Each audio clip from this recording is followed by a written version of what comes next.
the time I was still working in the accountancy side, so I was still producing annual accounts, working with organisations to independently examine their accounts, as well as running the payroll bureau, because it was just growing.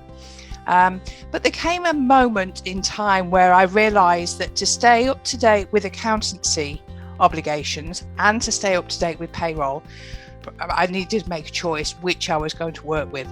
And my choice with payroll, there was no ifs and buts and maybes.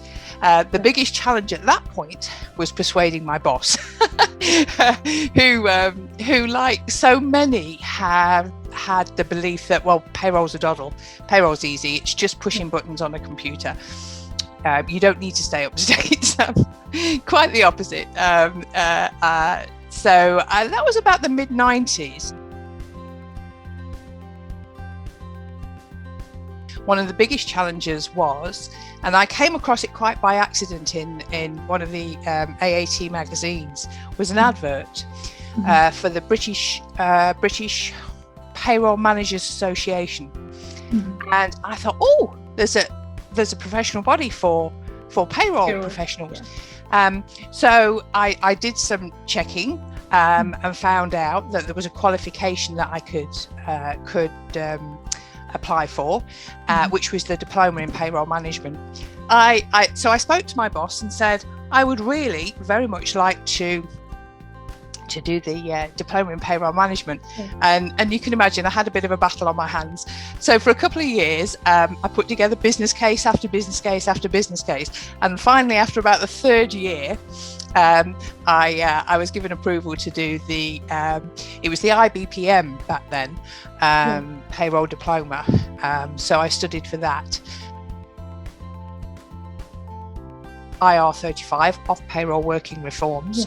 There was a consultation that talked about, it had been rolled out to the public sector. So the next consultation was, shall we roll it out to the private sector? Which was inevitable, it was going to happen.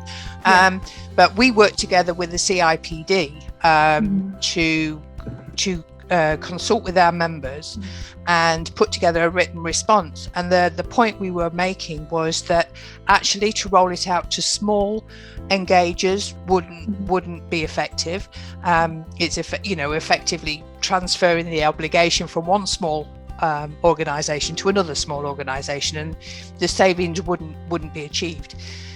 And obviously we were pleased to see when the consultation response came back from government, the decision had been made not to expand to include small employers. But we weren't alone in saying that.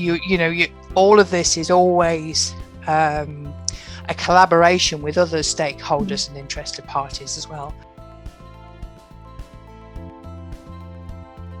Well, the gender pay gap, is a big challenge, and it's a big challenge worldwide. This isn't just a UK challenge.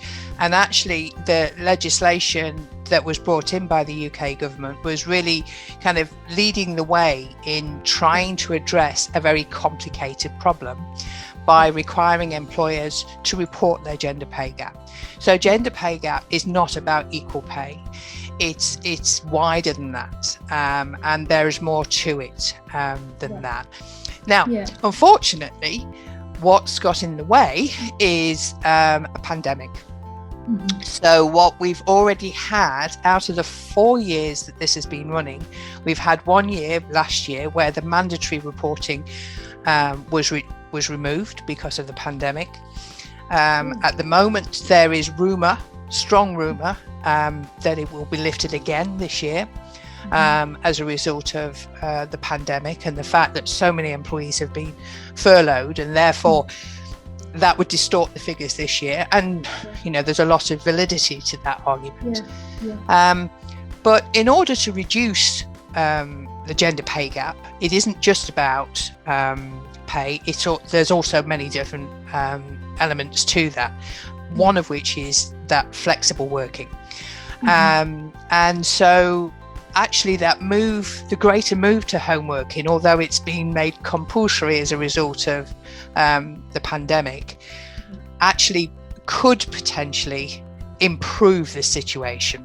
But I think there are so many different elements to this. It isn't as simple as saying oh, home working will help or home working won't help. At the moment, a lot of people are working from home, so everybody's on an equal footing. We went into the pandemic with a profession who didn't have any spare capacity. And then we loaded onto them, the obligation to deal with the calculations for the coronavirus job retention scheme, furlough, flexible furlough. So, the different rates, different ways of dealing with it. So I know for a fact that in 2020 we lost a lot of good payroll professionals. We in my previous job we met we arranged for a think tank roundtable to talk to our members, to see, not to bring them together with government officials as we would normally do, but just to talk to them and say, how are you getting on? Because we in the policy team knew how hard it was, and we knew anecdotally that it was quite hard, but we actually hadn't spoken directly to members about this subject. So we put out an invitation to attend, a 2-hour Teams meeting. Not only did we fill that one Teams meeting, think tank, we booked another one, and then we booked another one, and we still had a full waiting list. The response from members was so intense.